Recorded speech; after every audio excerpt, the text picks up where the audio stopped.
국회 패스트트랙 충돌 사건 수사한 검찰이요, 한국당과 민주당 의원, 보좌진 총 37명을 재판에 넘겼습니다. 또 그런가 하면 문재인 대통령이 어제 추미애 장관을 임명을 했습니다. 검찰 개혁의 속도가 붙을 전망인데요. 자세한 이야기 강병원 민주당 의원과 나눠보겠습니다. 의원님 나와 계십니까? 예, 서울 은평구 의뢰 강병원 의원입니다. 네, 고생 많으십니다. 네, 아침 일찍 인터뷰 감사합니다. 네. 자, 어제 검찰이 말씀드렸다시피 자유한국당 의원과 보좌진 27명 약식 기소를 했고, 민주당 소속 의원과 보좌진 10명도 기소를 했습니다. 민주당에서는 검찰의 이런 움직임에 대해서 자기적 판단이다 이런 얘기 하시는데, 이 자기적 판단이 어떤 뜻인가요? 이게 보면은요, 이 지난 4월에 국회에서 폭력 사태가 일어났던 것의 근본 원인을 보면은, 네, 어쨌든 법조항이 자유한국당이 본인들이 주도해서 만들었던 국회 선진화법을 위반해 가면서까지, 네, 국회에서 회의를 방해했던 건 아니겠습니까? 회의 방해, 예. 예, 그 과정에서 최입의 의원을 의원실에 감금하기도 했고요. 네. 국회 의원과를 점검해서 법안 서류가 접수되는 거를, 네, 설치해서 훼손하기도 했고요. 네. 그 과정에서 일어났던 일 아니었습니까? 네, 그 과정이죠. 이제 네. 정개특위와 사개특위에서 의원들이 회의하러 가려고 했던 회의장을 다 막았던 것을 우리 국민들이 다 봤습니다. 네, 그때 많이 보도가 됐었죠. 네. 예, 결국 문제의 핵심은 선진화법 위반 여부였는데, 이 부분에 관해서 검찰이 발표한 기소 내용을 보면은 이 기소 자체 발표도 굉장히 뒷북이었죠. 네. 근데 그 내용을 보면 결과는 제가 보기에는 한국당에게는 거의 솜방망이고요. 여당에게는 정말 기계적인 균형이라는 면목하에 여당 의원에게도 보복성 기소가 좀 됐다고 봅니다. 네, 기계적인 균형을 봤다. 네. 네네. 왜냐하면 이게 이 한국당의 국회 유린 폭력 폭거가 있은 지 8개월 만에 기소를 한 거예요. 네. 그동안 시간을 질질 끌었던 이유는 이 공수처법을 반대하는 검찰의 이해와 이거를 또 막아나서는 한국당의 이해가 맞았기 때문이죠. 그렇기 때문에 이 공수처법 통과 전에는 한국당과의 개혁저지 공동전선을 위해서 한국당을 기소할 수 없었다는 거 봅니다. 그런데 네, 막상 공수처법이 통과되니까 어쩔 수 없이 국민 여론에 떠밀려서 기소를 발표하게 됐고, 그러다 보니까 또 한국당을 일방적으로 기소할 수 없으니까 최소화하면서 여당에 대해서까지 공동 폭행 건으로 네, 기소를 함으로써 이런 한국당에겐 솜방망이, 여당은 기계적 균형을 맞춰서 보복 기소한 것이라, 네, 저는 그렇게 바라보고 있습니다. 핵심은 선진화법인데 보면은 자유한국당이죠. 이런 뭐 기계적인 균형을 맞추기 위해서 여당까지도 기소한 것으로 봐야 된다. 그래서 이것이 자기적 판단이다 이렇게 판단하시는군요. 네. 예, 그렇습니다. 저는 이 과정에서요, 정말 이렇게 윤석열 검찰총장이 저는 이제는 정말 책임을 저는 져야 되는 거 아닌가 이렇게 생각합니다. 이 부분에 대해서 윤석열 총장이 책임을 져야 된다. 그렇습니다. 우리 국민들 모두가 봤습니다. 네. 윤 총장이 뭐 이렇게 법에 따라서 철저하게 수사하겠다 그랬거든요. 조국 장관 전 가족이라든지 청와대에 대한 수사를 보면은 정말 대대적인 먼지털이식 수사를 하지 않았습니까? 네. 거침없는 질주를 했던 게 윤석열 검찰총장의 모습이었습니다. 네. 그러나 이것과 너무나 대조적으로 수사를 했다. 네. 너무나 대조적으로 한국당의 패스트트랙 폭력 사태는 우리 국민 모두가 봤는데도 봤음에도 불구하고 유야무야 수사를 질질 끌었습니다. 네. 그렇죠. 그리고 나경원 원내대표 자녀 입시 비리 8번째 고발했습니다만 아예 수사도 하지 않았습니다. 네. 황교안 대표에 대한 여러 가지 고소고발가 있었습니다만 아예 수사를 거들떠 보지도 않았습니다. 그리고 이런 과정들을 통해서 우리가 알 수 있는 게 뭐였냐면요, 법 앞에 우리 국민들은 평등해야 되는데 이 헌법 정신에 과연 맞게끔 검찰이 했느냐 이겁니다. 네. 대통령의 인사권을 침해하고 국회 인사청문회를 무력화하고 또 이 정경심 기소권 같은 걸 보면은 사법부의 권위에 대놓고 회수하지 않았습니까? 사법부 권위를. 네.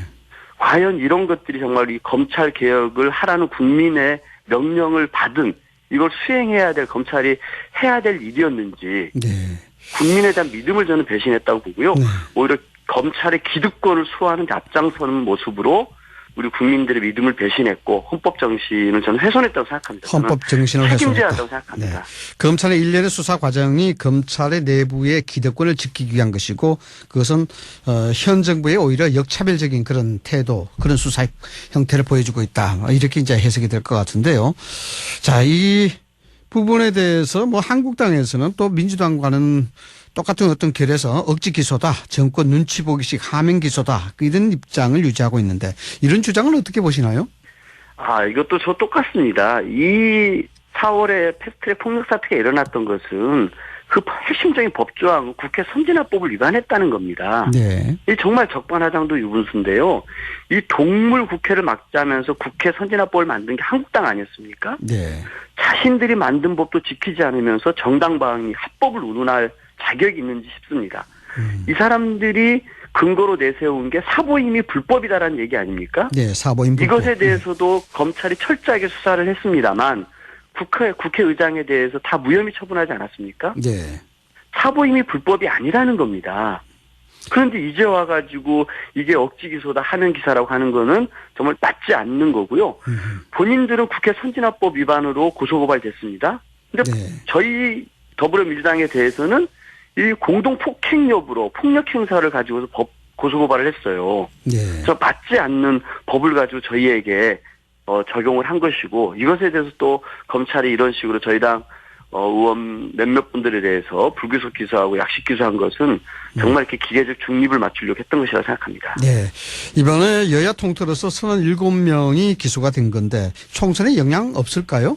저는 당연히 있을 거라고 봅니다. 아하, 네. 한국당이 제가 알기로는 그 당원 당규상으로는 기소가 된 의원들에게는 네. 그 경선에 참여 못 시키는 걸로 알고 있거든요. 그렇죠. 네. 그런 와중에서도 나경원 원내대표가 얼마 전에 뭐라고 얘기했었습니까? 이 패스트트랙 행사에 패스트트랙 폭력 사태에 참여했던 의원들한테 가산점 주자고 했었고요. 네. 황교안 대표도 거기서 덩달아 가산점 주자 그러더니 뭐 그런 말 한 적 없다는 식으로 다 유야무야 시켜버리지 않았습니까?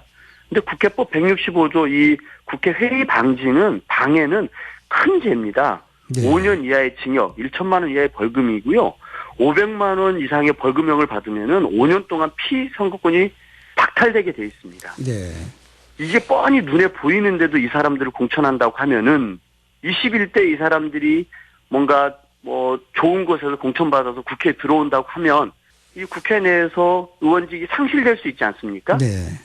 그럼 그 과정을 우리 국민들의 피해를 국민들이 고스란히 받아야 됩니다. 네. 저는 한국당이 이번 기소의 의미를 안다라면은 이분들은 공천에 배제하는 게 맞고요. 네. 또 이분들을 또 공천시켜서 이 불법을 오히려 조장하는 그런 정당의 모습 보여서는 안 된다고 생각합니다. 네. 국민을 무시하는 처사가 됩니다. 뭐 정치적 대립인데 글쎄요, 뭐 공천 배제에 대한 부분은 끝까지 지켜봐야 될 것 같습니다만은 민주당에서는 이런 부분에 대해서는 뭐 공천에 영향이 없겠죠.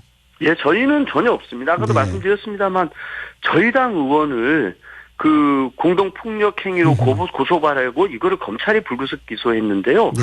저희는 그 의안가에 법안을 접수하러 갔던 겁니다. 네. 저희는 정당하고 공무를 하러 갔는데 거기를 불법으로 점거하고 막고 폭력을 행사했던 것은 오히려 한국당 아니었습니까? 네. 그런데 이것에 대해서 기계적으로 보복성 기소를 한 것입니다. 기계적이고 보복적인 그런 수사를 한 거다. 그런 기소를 한 거다. 이렇게 보시는군요. 네. 자, 예, 알겠습니다.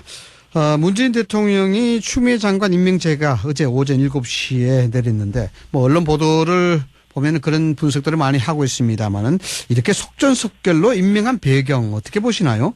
대통령께서 신년 인사회에서 권력기관 개혁을 멈추지 않겠다. 네, 그렇게 하셨죠. 헌법에 네. 따른 권한을 다할 것이라 이런 말씀하셨거든요. 네. 저는 그만큼 검찰 개혁에 대한 강력한 의지를 다시 한번 표현하신 말씀이고 그 행동으로 추미애 장관에 대한 임명을 어제 오후 오전 7시에 내리시지 않았나 봅니다. 네. 지금 법무부 장관 공백이 80여일이었고요. 검찰 개혁에 중요한 사람이지 않습니까? 네. 그리고 공수처법 설치에 따른 후속 조치라든지 그리고 향후에 검경 수사권 조정 등 당면 현안들이 산적해 있습니다. 네. 이 속도감 있는 법무 검찰 개혁에 드라이브를 걸어야 될 때라고 생각합니다. 그리고 네. 또 하나 네. 국회에게 그 청문보고서 채택을 다시 한번 재송부 요청했을 때 그거에 대한 실효성도 봤을 겁니다. 네, 실효성. 지금 황교안 대표가 또다시 장외투쟁을 예고하고 있지 않습니까? 그런 상황에서 청문 보고서 채택이 가능할까요? 불가능할 거라고 봅니다. 어느 야당 의원이 당대표가 장애투쟁하자는데 청문 보고서 채택하자고 하겠습니까? 그런 실효성 때문에 2, 3일 정도 여유밖에 주지 않았다. 이렇게 해석이 될 수가 있겠군요. 네. 그렇습니다. 네. 자, 어쩌면은 이제 대통령이 어제, 권한을 행사하겠다 이런 얘기를 밝히고는 있습니다만은 자칫 이렇게 되면은 지금 진행 중인 검찰의 수사가 압박을 받지 않느냐 이런 여론도 있을 것 같은데 이거는 어떻습니까? 지금 이제 진행되고 있는 검찰의 수사. 네. 대통령이 이렇게 검찰 개혁을 한다고 하더라도 지금까지 윤석열 검찰총장이 보여줬던 모습은 굴하는 모습은 전혀 아니었습니다. 네. 오히려 살아있는 권력, 집권 여당과 청와대에 대해서는 굴하지 않고 더 강하게 수사를 해왔거든요. 네. 평타적이라고 분명해 보임에도 불구하고. 네. 그렇기 때문에 오히려 저는 검찰총장은 법에 따라 사시고 또 대통령과 법무부 장관도 헌법에 대해 보장된 권한, 법무부 장관의 권한에 맞게끔 검찰 개혁을 저는 추진해 가면 된다라고 생각을 하고요. 오히려 정말 이렇게 법 앞에 평등이라고 하는 헌법 정신을 저는 윤석열 총장은 지켜야 한다고 생각합니다. 네. 이번에 보여줬던 모습은 야당 검찰의 기득권 지키는데 적극 동조하고 있는 야당에 대해서는 수사를 유야무야 해버렸고 정말 검찰 개혁에 앞장서는 청와대와 집권 여당에 대해서는 너무나 가혹할 정도로 수사했다라는 것을 우리 국민 모두가 지켜봤습니다. 네. 추미애 장관 임명에 관련해서 의원님께서도 지적하셨습니다만 과연 청문 보고서가 실효성 있게 재송부가 되겠느냐 이런 것을 고려하셨다고 그러는데 어쨌든 뭐 23번째 청문 보고서 채택 없는 장관이 됐습니다. 이게 좀 너무 많다는 지적이 있는데요. 이건 어떻습니까? 아마 저는 이 한국당의 인사청문보고서 채택 협조하지 않는 것은 이미 예견됐다고 생각합니다. 예견됐다. 네. 네. 왜냐하면은 당대표가 매주 장애투쟁하고 삭발하고 단식투쟁하면서 이 정부를 공격하고 정쟁만을 일삼고 있지 않습니까? 네. 나경원 원내대표 시절 국회에서의 보이콧이 얼마나 반복적으로 많았습니까? 간헐적 단식투쟁이라고 하는 조롱받는 단식까지 하면서 국회를 다 정쟁으로 물들였는데요. 이 과정에서 어떻게 이 정부가 임명하는 개혁적 인사라고 해가지고 청문보고서 채택을 해주겠습니까? 청문보고서 채택 없이 23번째 장관이라고 얘기를 하는데 추미애 장관을 23번씩이나 자유한국당이 무리한 발목 잡기, 정쟁으로 인사청문회를 물들였다는 겁니다. 23번씩이나 그렇게 했다. 네. 예, 그렇습니다. 저는 이번 법무부 장관 인사청문회도 한번 보십시오. 오죽하면 여상규 자유한국당 법사위원장마저 무리한 자료 제출 요구하는 한국당 의원들에게 버럭 화를 냈겠습니까? 네. 쟁점도 없는 청문회에서 왜 자꾸 무리하냐고 오히려 자유한국당 의원들 호통치지 않았습니까? 네. 그리고 그 과정들을 보면은 청와대를 겨냥한 울산 청문회로 만들려는 꼼수를 너무나 노골적으로 드러냈던 게 한국당이었습니다. 네. 이 절차적 정당성을 갖춘 대통령의 인사권 행사를 정쟁의 소재로 삼는 것 자체에 우리 국민들은 지쳐있고 그 과정이 23번씩이나 반복됐다고 생각합니다. 네, 뻔히 보이는 의도이기 때문에 그럴 수밖에 없었다. 예, 알겠습니다.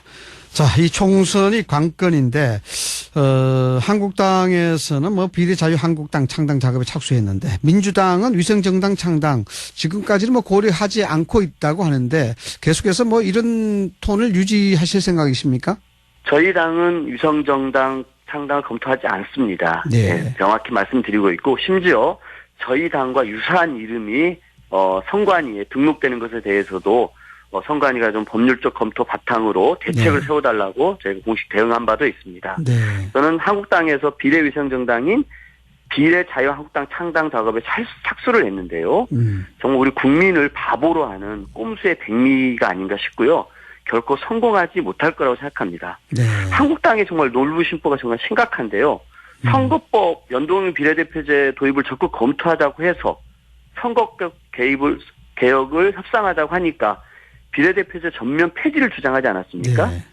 이제 준연동형으로 연동형이 조금 도입이 됐는데요. 이게 통과되자마자 비례대표제 혜택만, 연동형 비례대표제의 혜택만 가로채는 페이퍼 정당을 들고 나온 것 아니겠습니까? 네. 자신들의 의석 밥그릇 챙기는 것 외에 국민들 밥그릇 챙기는 거에는 관심이 없는 거죠. 또 실효성을 떠나서 상식이 있는 제1야당이 할 수 있는 일인가 싶습니다. 네. 적어도 책임정당, 대중정당을 표방하고 있다면 청년, 여성, 장애인, 전문가들을 수혈해 온 게 비례대표제가 아니겠습니까? 네. 정말 이런 것들 취지를 저는 잘 살려야지 이렇게 꼼수로 국민을 우롱하는 처사 결코 성공하지 못할 거라 생각합니다. 네, 본질과 취지를 살려야 된다. 그래서 놀부심보를 가지고 있다라고 표현하셨군요. 예, 알겠습니다. 어제 안철수 전 대표 복귀 이사 밝혔는데 증가에 지금 화제가 되고 있습니다. 또 주목되는 점도 없지 않아 있는데 뭐 보수 대통합 논의도 이야기되겠고요. 먼저 복귀 시점에 대해서 전체적으로 어떻게 평가를 하십니까? 일단은 보니까 이 연동형 비례대표제가 통과가 되니까 네. 아마 다시 한번 이 국민의당 바람처럼 그 비례 의석수를 많이 확보하면은 본인이 좀 정치에 화려하게 좀 재복귀할 수 있겠다라고 하는 일말의 어떤 기대 심리에서 지금쯤으로 복귀 시점을 잡은 것이 아닌가 생각이 듭니다. 네. 근데 솔직히 안철수 대표가 가지고 있는 정치의 판에 뛰어들었을 때의 브랜드는 새정치 아니었습니까? 네, 새 정치 브랜드죠. 네. 새정치 브랜드를 가지고 했었는데 그 이후에 그 안철수 대표의 행보를 보면은요, 민주당에 있다가 국민의당으로 갔다가 바른미래당으로 갑니다. 네. 이제는 또 뭐 자유한국당에서도 러브콜을 받고 있는 것 아니겠습니까? 어지럽게 당적을 갈아타고 있는데요. 이제는 그 마지막으로 보수 코스프레를 하고 있는 겁니다.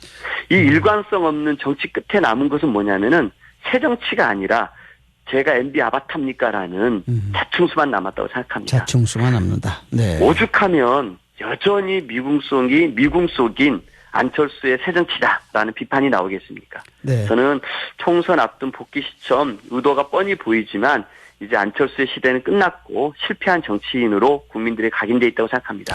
네, 시간이 좀 뭐 촉박해서 그런데요. 짧게 코멘트를 해주신다면 안철수의 변수, 보수 대통합에 어느 정도 작용을 할 것 같습니까? 보수가 대통합하려고 하면은요, 우리 국민들에게 쇄신했다거나 새로운 정치 이념을 보여줘야 되거든요. 네, 쇄신과 네. 예. 그런데 한국당의 가장 큰 문제는 뭐냐면은요, 박근혜 탄핵을 인정하지 않는다는 겁니다. 네. 박근혜 탄핵을 오히려 부정하는 세력이 한국당의 주도 세력 아닙니까? 네. 그렇기 때문에 유승민 대표 같은 경우도 탄핵을 찬성을 해서 그 당을 탈당하고 바른미래당을 만들었고 안철수와도 뭉치지 않았습니까? 네. 그런데 그 보수 통합의 큰 축인 자유한국당 내에서는 여전히 박근혜에 대한 그리움이 있고 탄핵을 부정하는 세력이 중심으로 당 지도부를 구성하고 있는데 어떻게 이게 통합이 되겠으며 네. 박근혜 탄핵을 네. 부정하는 세력이 있는 그 정당을 우리 촛불 시민혁명을 일으켰던 국민들이 네. 그리고 알겠습니다. 234석으로 압도적으로 탄핵을 의결시켰던 국회가 또 박근혜 탄핵을 심판했던 사법부의 판결이 끝났음에도 불구하고 어떻게 인정이 되겠습니까? 네. 적어도 쇄신을 통한 통합이어야 되는데요. 네. 그런 게 불가능한 구조이기 때문에 이 통합은 성공할 수도 없고 네. 가능하지도 않다고 봅니다. 네, 알겠습니다. 쇄신이 우선이 돼야 된다는 그런 지적이시군요. 자, 지금까지 강병원 더불어민주당 의원과 전국 상황에 대해서 여러 가지 이야기 나눠봤습니다. 오늘 말씀 감사합니다. 예, 감사합니다.